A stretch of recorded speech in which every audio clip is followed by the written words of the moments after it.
시청하시기 전에 구독과 좋아요 꼭 부탁드립니다. 감사합니다. 항공모함이라고 하면 가장 먼저 떠오르는 나라는 미국일 것입니다. 막강한 항모정단을 무려 11개를 가지고 있으며 전세계 해역을 대상으로 작전을 수행하고 있습니다. 그러면 미국이 최초로 항모를 가진 나라일까요? 아닙니다. 항모의 원형은 목선에서 열기구 풍선을 날려 적의 머리 위에 폭탄을 퍼붓는 형태에서 시작되었습니다.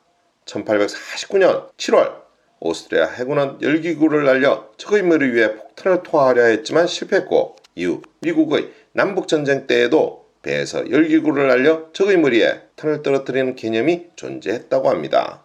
이러했던 것이 1903년 12월 17일 라이트 형제가 인류 최초의 비행에 성공하면서 보다 발전된 형태로 진화하게 됩니다. 비행기를 배 위에 띄우는 첫 시도의 주인공은 미 해군 항공 책임자 어빙 챔버스 대령입니다. 챔버스의 노력으로 1910년 11월 14일 목재로 만든 임시 할주대가 설치된 순양함 버밍햄에서 유진 엘리가 몬 항공기가 힘차게 발진하였고 4km 떨어진 지상에 안착했습니다. 세계 최초의 항공기 바람이 성공한 순간입니다.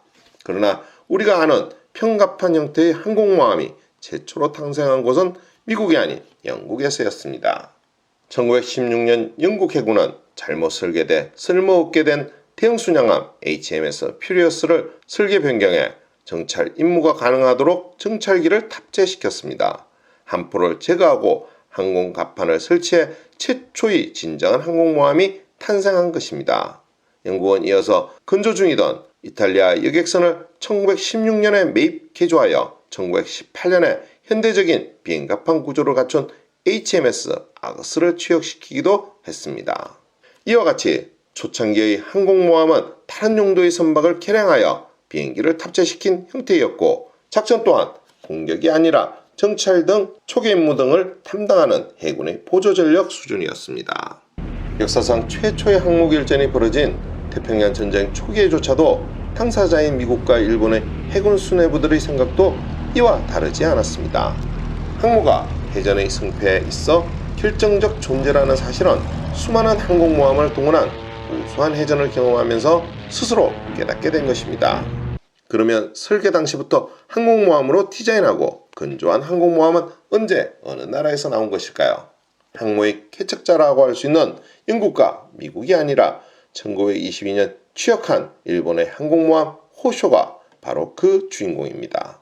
당시는 항공기술이 나무로 만든 폭격기에서 철강으로 제조된 탄엽기로 넘어가는 상황이었기 때문에 호쇼는 그리 규모가 큰 항공모함은 아니었습니다.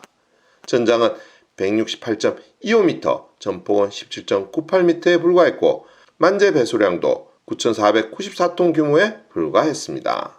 현재는 항공모함은커녕 순양함 크기에도 훨씬 작은 규모입니다. 그나마 처음엔 목재로 만든 폭격기를 실었던 배라 금속재 제트기로 비행기가 변한 이후에는 비행갑판이 견디질 못해 함재기들이 발진할 수 없을 지경이었다고 합니다.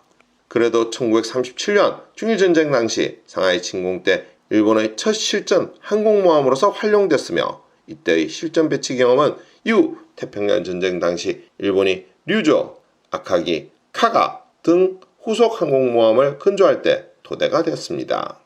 1910년 세계 최초로 항공기의 바람에 성공한 미국은 1922년에 석탄 운반선 주피터를 개조하여 첫 항공모함을 시역시켰는데, 이것이 바로 미 해군 최초의 항모 랭글리입니다. 2차 세계대전과 함께 항공기의 공격 능력이 엄청나게 상승하면서 항공모함의 중요성도 급상승하게 되었습니다. 기존 대형전함의 함포로 공격할 수 있는 작전 범위는 한계가 있었기에 이를 확장시키는데 전투기가 이용되었고, 이와 함께 항공모함의 중요성이 본격적으로 부각된 것입니다.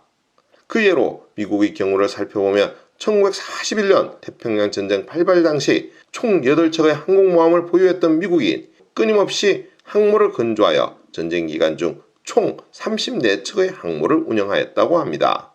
일본도 전쟁 발발 당시 무려 11척의 항모를 보유하고 있었다고 하는군요. 오늘의 이야기는 여기까지입니다. 더 좋은 이야기로 찾아뵐 수 있도록 구독과 좋아요 꼭 부탁드립니다. 알림 설정도 잊지 마시고요. 감사합니다.